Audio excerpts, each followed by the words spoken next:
You've got a bunch of kids. How many times do you go out and buy records for them? How many times do they buy records for themselves? Not often enough as far as my children are concerned. I mean, the only reason I make the point is not to draw attention to you, but I don't think most of us buy records for our kids. Well, they go out and buy their own. I do. I certainly go out for Christmas and for their birthdays because they like tapes.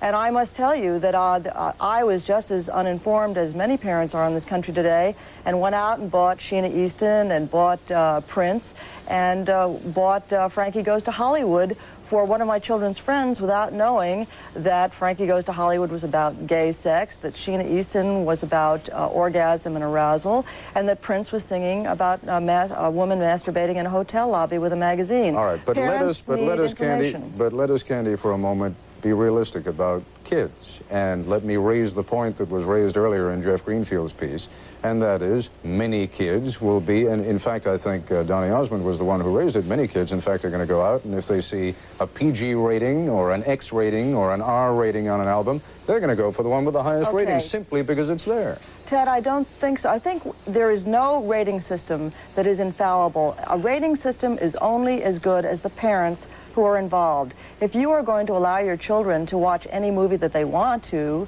or buy any magazine that they want to, you're not doing your job as a parent. A parent has got to be vigilant about what their children are seeing and listening to. Unfortunately, now it seems that records are going to have to be added to the list of what a parent has to monitor in their home. But I don't think that, certainly the rating system for movies, Ted, has been extremely successful, and I think that has been given a bad rap. Kids are not allowed by most parents, or by many parents, to go out and see X-rated movies or R-rated movies. All right, Candy, we've got to take a break. When we come back, we'll be joined by a pop star whom even parents like to listen to, Donny Osmond.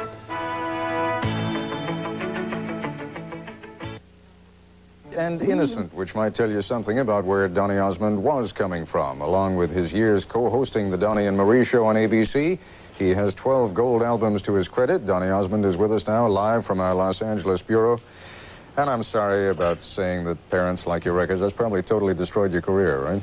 No, that's fine, Ted. That's fine. It is a problem, isn't it? I mean, if you get to be known as too wholesome in this day and age, and if the music that you sing and the lyrics are too wholesome, that can destroy you, can't it? Okay, now that's the very reason why I'm doing this program right now. I understand Susan's point of view. I understand what they're trying to do. But like I said earlier in the tape, in a couple years, I think it's going to slap them in the face, because think about it. What has happened to the film industry with the rating system? You know, if you slap a rating system onto the albums, that means I'm going to have to try like crazy to avoid a G-rated album. And in no way is Donny Osmond going to be coming out with a G-rated album, because because music, no one will buy it? Well, absolutely. The kids won't buy it. Well, it's death. It's death to a film producer to produce a G-rated film nowadays. So they do what? They go for the R. They go for the PG. That's where the money is. I mean, they throw in a little gratuitous sex, a little dirty language? Exactly. Look, Ted, this is what's going to happen, in my opinion. The writers are now going to have to start putting into their lyric content some suggestiveness to avoid that rating system. You know what I'm saying? I want to be able to just put good music on the album. I don't want to have to be forced to put that suggestive lyric in there. You know what I'm saying? Candy, that's coming at it from a different direction, isn't it? And I realize that can't be the primary focus of your concern, but it has to be part of it. That is certainly what has happened to movies. Ted, I would just like to comment that a rating system for the movies is certainly better than what we had before. Nothing. At least a rating system gives a parent the opportunity to say to a child, look, this is a movie we don't think that you should see until you're a little older. A rating system for records, would it make kids go out and buy those albums? I think if a child comes into the house with an X-rated album or an R-rated album, that a parent has the opportunity to take a look at that and say, this has a rating on it that we don't feel is appropriate for you at this age. Well, first of all, Susan, you're not going to have that kid showing that album if it's X-rated. It's Candy, Donny, forgive me. But that's all right. Oh, I'm sorry, Candy. Any name will do. Go ahead. Can't tell them apart, can you? You're not. First of all, the child is going to hide that album like crazy because it has an X-rated label slapped on it. Well, Donny, Donny, I think you have to be able to trust your children. I trust my children. I know. Okay, that's the very point.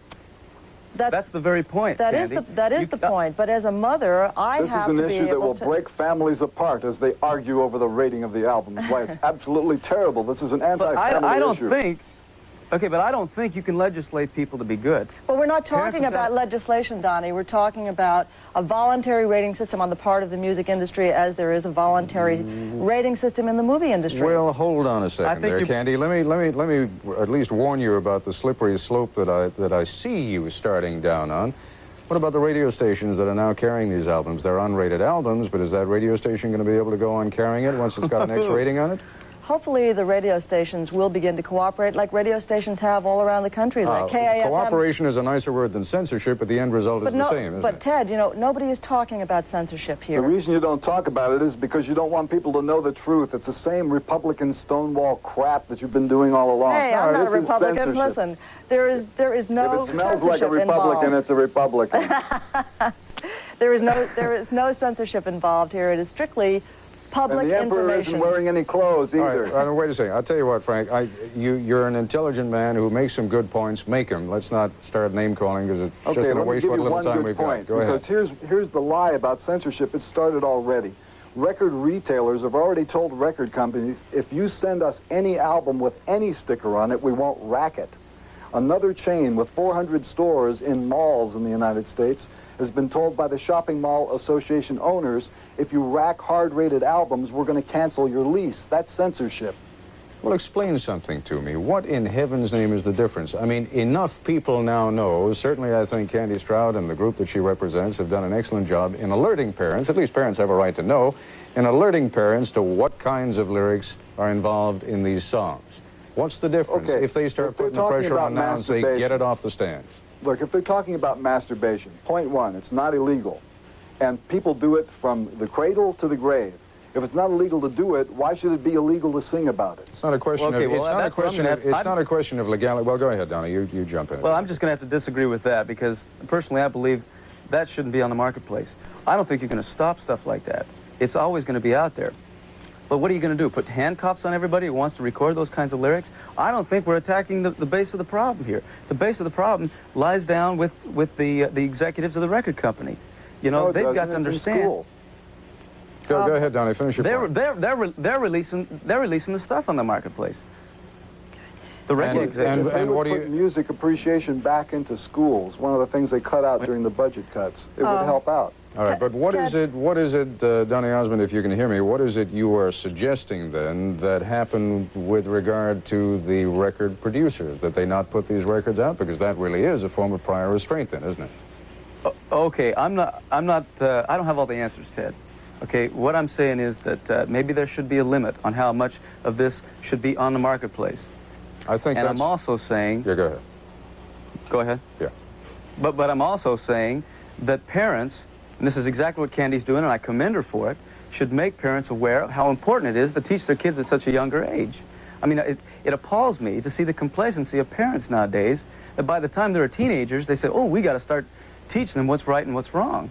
All right, folks, right. I'll tell you what, let me give our affiliates a warning, because we're going to go over tonight. Okay. I don't want to just go over once over lightly on this subject, and I think each of you has something interesting and useful to say. We'll continue this discussion. Osmond and Frank Zappa. Frank Zappa, I realize you've spent a good deal of your professional life enjoying outraging people. That's all right. There's a useful role for it. You've done it in a very entertaining way, and you're a very intelligent man. Is there any way, however, by which you can come a step or two in Candy Stroud's direction without feeling that you've lost all your credentials? No, it's not a matter of credentials. It's a matter of sanity, because what they're proposing is so pitifully, well, it's dangerous besides being pitiful. What is dangerous about a packaging label? What's dangerous about having... No, it's the tactics that you're using. Look, first of all, the first time I debated you, they chopped the debate up, and I'm glad to be able to do it without editing, all right? Now, I want to say one thing to anybody who wants to know what they're really doing here. This is supposed to go to a fact-finding committee in Congress on Thursday, right? The chairman of the committee has a wife on the PMRC. There's 2 senators on the committee that have wives in the PMRC. I called the PMRC office today to ask the question, who else belongs to the PMRC? And you know what the answer was? We don't have any members. We only have founders. And then I said, I have your fundraising letter. You're a tax deductible organization. When they gave you your tax-free number,